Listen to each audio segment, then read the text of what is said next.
Imagine this. It's after midnight. The campus is quiet. A young woman, brilliant, beloved, full of promise, stays in to study. A few hours later, she's found murdered, her life stolen for $700 in cash. Who could do this? And why? This is the haunting case of Eve Carson, and what investigators uncovered would shock a nation. She was the kind of person everyone noticed, not because she asked for it, but because her kindness made it impossible not to. Eve Carson was born on November 19th, 1985, in Athens, Georgia. Even as a child, she had that spark. Teachers described her as bright and unstoppable. Friends said she made everyone feel seen. By high school, Eve's calendar was a whirlwind. Vice president of a student council, volunteer at a nursing home, helper at a shelter for abused teens, a congressional page, and she even assisted in a stem cell research lab. Somehow, she did all this while keeping her grades so high she graduated with honors. When Eve headed off to the University of North Carolina, she didn't slow down. She double majored in political science and biology, two tough paths, yet she thrived. She earned the prestigious Morehead Cain Scholarship, UNC's highest honor. And she led student government, community service, tutoring kids in science, traveling abroad to volunteer in Ecuador and Egypt, studying in Cuba. Eve was everywhere. And everywhere she went, she left people better than she found them. By March 2008, Eve was 22, a senior with the world at her feet. Job offers were already waiting. She lived in a small off-campus house with close friends. They knew her as the one who always kept the door open to talk, the one whose laugh filled the kitchen. No one could have imagined that within days the nation would know her name not because of what she did, but because of what was done to her. March 5th, 2008, the last night. It was an ordinary Wednesday night. Around 1:30 a.m., Eve's roommates were getting ready to go out. They asked if she wanted to come, but Eve said no. She had an early class and wanted to study. They left her in the living room, laptop open, books scattered. When they returned around 4:30 a.m., the house felt wrong. The front door stood wide open, lights still burning, Eve's car missing from the driveway. They searched her room, empty, tried calling her, no answer.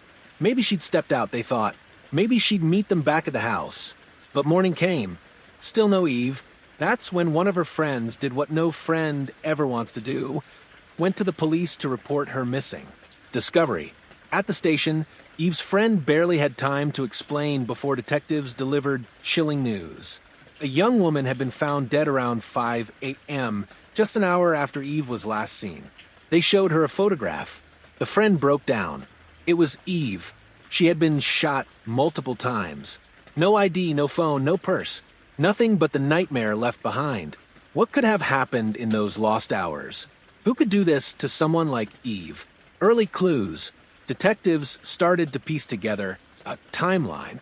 1:30 a.m., Eve at home, studying. Around 3:30 a.m., her laptop showed its last activity. By 5 a.m., she was dead, lying near a quiet intersection, less than a mile from her home. Her car, a blue Toyota Highlander, was missing. Her wallet and credit cards, too. It looked like a robbery, but why murder? They checked Eve's phone records.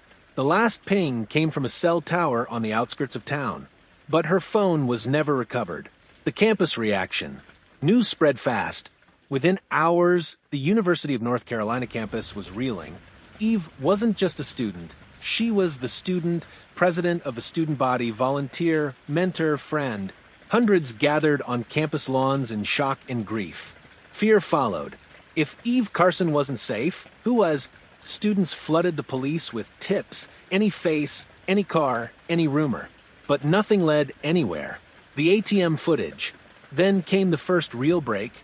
Investigators checked Eve's bank records. At 3:48 a.m., barely 18 minutes after she last used her computer, someone withdrew $700 from her account at an ATM across town.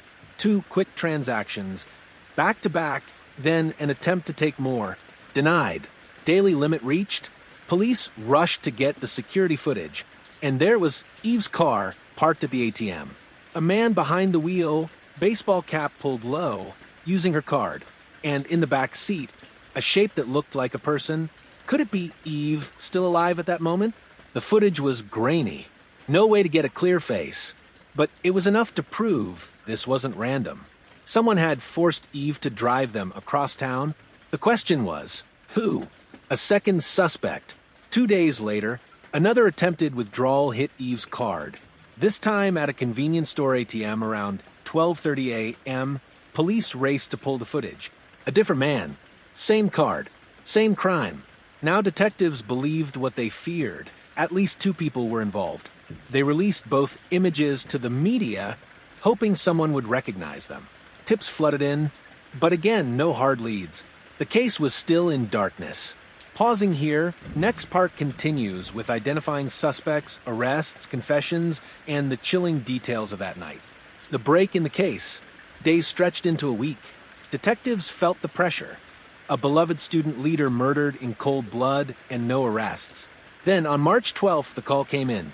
An anonymous tipster claimed he recognized the man from the convenience store ATM footage. His name, the caller said, was Diario Atwater. Investigators moved quickly. They pulled Atwater's criminal record, and it painted a chilling picture. Armed robbery, assault, drug offenses.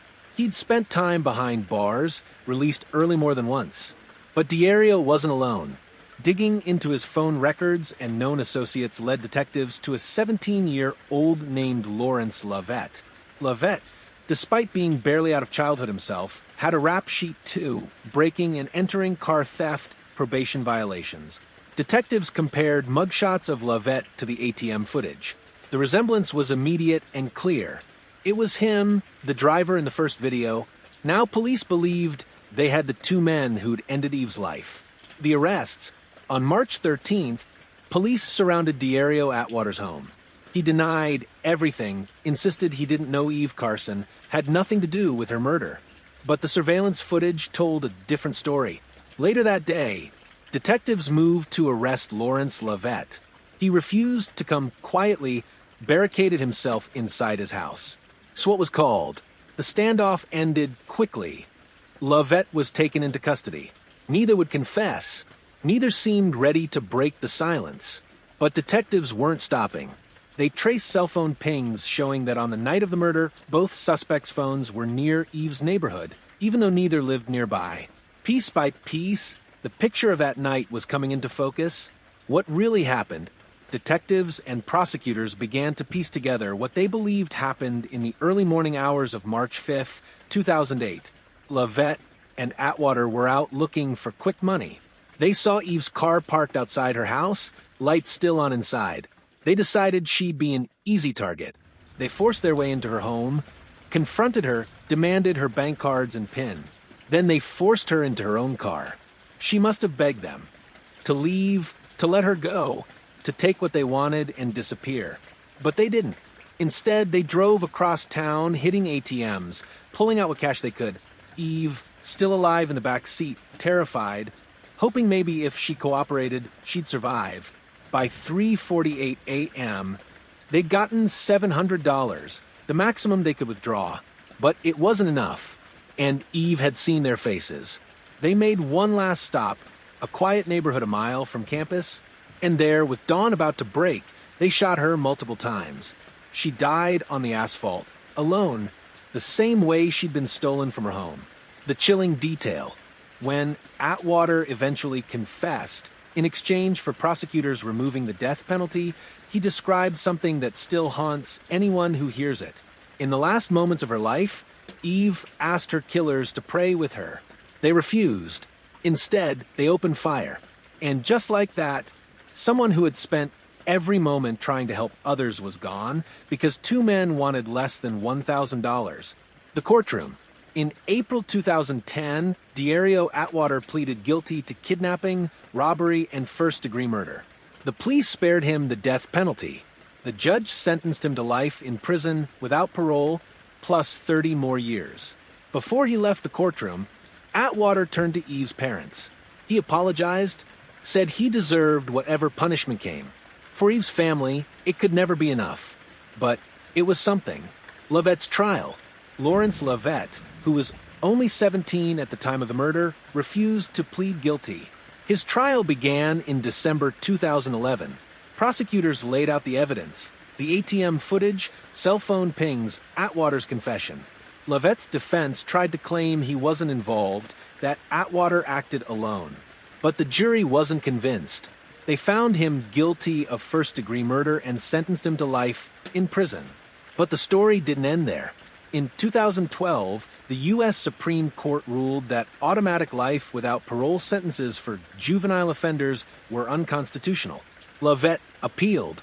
His sentence was overturned. In 2013, he faced a new hearing.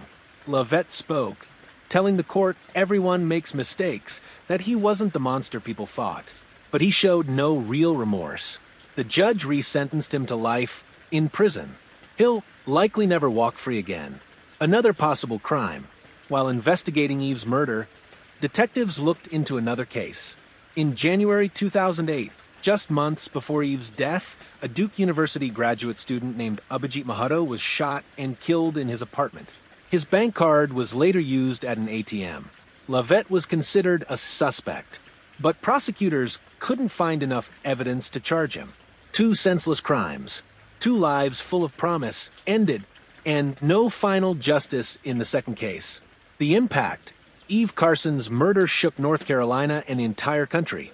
Here was a woman who'd spent her life giving back, stolen for a few $100s.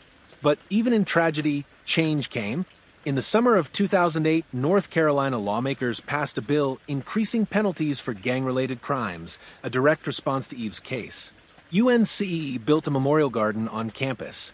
A scholarship fund was created in Eve's name, helping other students chase the dreams Eve never got to finish. The ripple effect: even far beyond North Carolina, Eve's story inspired people. One of her close friends became a finalist on American Idol in 2009. On stage, he spoke about how losing Eve pushed him to take risks, to do what mattered. It was what she would have wanted, the why that haunts us. To this day, people still ask why. Why Eve? Why that night? Why 2 young men, still barely adults themselves, could do something so cruel? And why, after seeing her beg for her life, after seeing her pray, did they refuse to show mercy? There's no answer that can bring Eve back. All that remains are the memories and the lives she changed while she was here. Remembering Eve. In photos, she's always smiling. In stories, always helping. Friends remember her as fiercely intelligent, endlessly kind, deeply funny. Professors remember a student who balanced 2 majors and 2 continents of volunteer work without ever missing a deadline. Family remembers a daughter who lit up every room. The world remembers what was lost. What do you think drives someone to do something this cruel? Let us know in the comments. If Eve's story moved you, please share this video so more people remember her name. Not just how she died, but how she lived. And don't forget to subscribe for more stories of justice, loss, and hope. Closing words. Eve Carson was only 22, but in those short years, she left behind a legacy of kindness, service, and light. Her killers took her life, but they could never take what she gave to the world. And that's something no amount of violence can erase.